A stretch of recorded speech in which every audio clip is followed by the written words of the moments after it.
అని చెప్పి నేను ప్రాధేయపడతా ఉన్నాను.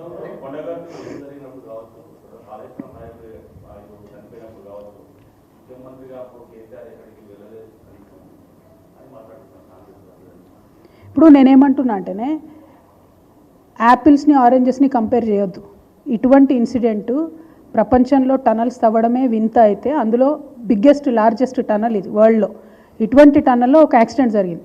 ఇటువంటి టనల్ యాక్సిడెంట్ హిమాచల్ ప్రదేశ్లో కూడా జరిగింది. జరిగినప్పుడు అక్కడ ముఖ్యమంత్రి పోయి ఆడనే కూర్చున్నాడు.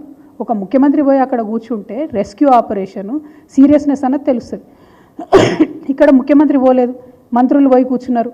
కానీ ఇవాళటి వరకు పేపర్లో వార్తలు ఏమొస్తున్నాయి, ఇంకో పైప్ వస్తుంది, ఇంకో మెషిన్ వస్తుంది, వచ్చిన మెషిన్కి పార్ట్స్ బాగాలేవు, ఉన్నాయి లేవు అంటే ఒక కోఆర్డినేటెడ్ కన్సాలిడేటెడ్ ఎఫర్ట్ అనేది కనబడతలేదు. 8 మంది చనిపోయిన వాళ్ళు Uttar Pradesh, Uttarakhand, north Indian states నుంచి మన దగ్గరికి బతకడానికి వచ్చిన వాళ్ళు ఇంజనీర్లు అందరూ ఉన్నారు అందులో. మరి ఈ మన ఇమేజ్, తెలంగాణ ఇమేజ్ ఆ రాష్ట్రాలలో ఎట్లుంటుంది రేపు పొద్దున? దాని బాధ్యత ఎవరు? ముఖ్యమంత్రి గారే కదా కస్టోడియను, వారు వెళ్ళాలి కదా. నేను అనేది ఏంటంటే ఆ బాధ్యత ఫీల్ అయితే ఉంటుంది, లేదులే నాకేం బాధ్యత అనుకుంటే గిట్లే ఉంటుంది. 8 మంది చచ్చిపోతే నాకేంది, నేను ఎన్నికల ప్రచారానికి పోతా. 8 మంది ఇరుక్కుంటే నాకేంది, నేను ఎన్నికలకు పోతా. డిజాస్టర్ అయితే నాకేంది, నేనైతే ఢిల్లీకి పోతా అని పోయేటోళ్ళని ఏమంటామండి? బాధ్యత తీసుకోవాలని కోరుతున్నాం అంతే.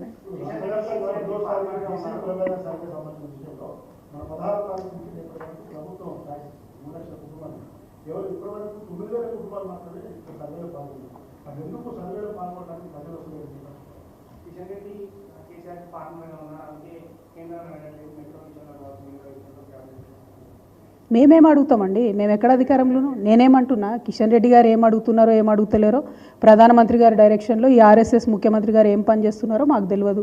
వారి బ్యాక్గ్రౌండే ఆర్ఎస్ఎస్, వాళ్ళిద్దరు ప్రతి విషయంలో కలిసి పనిచేస్తారు. మొన్న ఎంపీ ఎలక్షన్లో చూసినాం, అంతకుముందు ఎమ్మెల్యే ఎలక్షన్లో చూసినాం. మొదటి నుంచి ఇప్పటి వరకు ఈ రాష్ట్రంలో బీజేపీ వాళ్ళే ఈ కాంగ్రెస్ ప్రభుత్వాన్ని దగ్గరుండి కాపాడుతున్నారు.